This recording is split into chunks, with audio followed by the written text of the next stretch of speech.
Shalom, brothers and sisters. Welcome back to our video today. Good morning, wherever you are in this world. I'm hoping that all of you are in good condition with the help of our Almighty God, Father, through our Lord Yeshua HaMashiach, Jesus Christ. So, brothers and sisters, si Kristo ba ay mula pa nung una?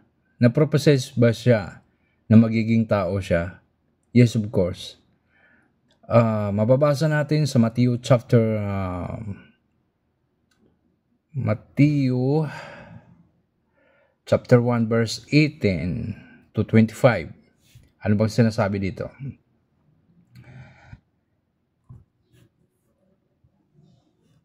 Matthew says that the birth of Jesus by the Virgin Mary is to fulfill what the Lord had spoken by the prophet. Behold, the virgin shall conceive and bear a son, and they shall call his name Emmanuel, which means God with us. So mababasa natin yan sa Matthew chapter 1 verse 22 and 23. Okay? Brothers and sisters, ano bang ibig sabihin ng Emmanuel? Emmanuel is Hebrew word meaning God with us and expresses the wonder of the incarnation that God became flesh and made His dwelling among us. Amen for that, brothers and sisters, no?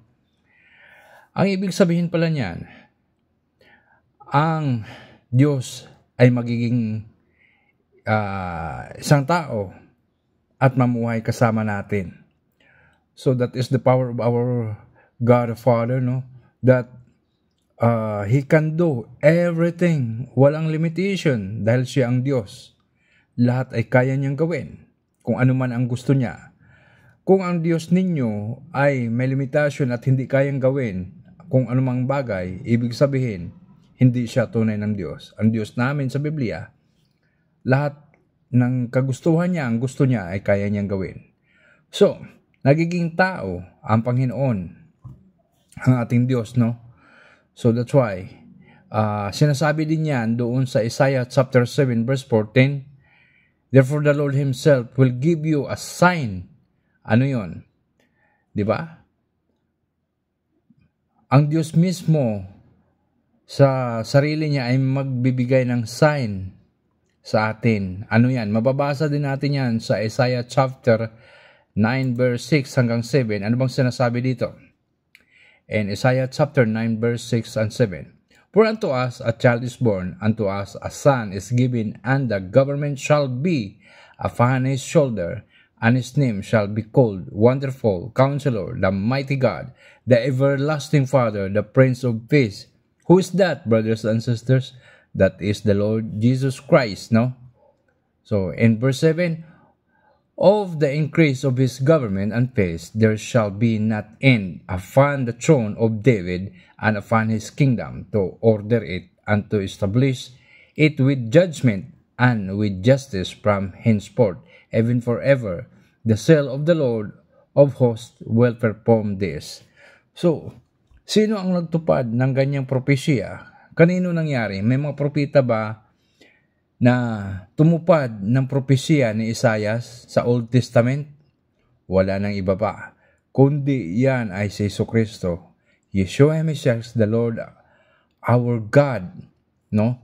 So that's why, ang Diyos natin sa Biblia ay kaya niyang gawin kung ano man ang kagustuhan niya, kung ano man ang gusto niyang gawin. Gusto niya maging tao, kaya niya kasi ginawa niya tayo ayon sa kanyang wangis. So, keep our faith in the Lord, our God, who created the heaven and the earth, all things in the heaven above and beneath the earth. And He created us according to His image. So, kaya yung mga taong nagka-question na, paano naging Diyos ang tao? Di ba? Okay. Kinu-question mo ang kapangyarihan ng Diyos pag ganun. Ang iyong paniniwala ay napakababaw. Dahil ang Diyos, kaya niyang gawin kung ano man ang kanyang gusto, kung ano man ang kanyang kagustuhan. So, we believe our God, He is the creator of all things. Amen. And God bless everyone and shalom.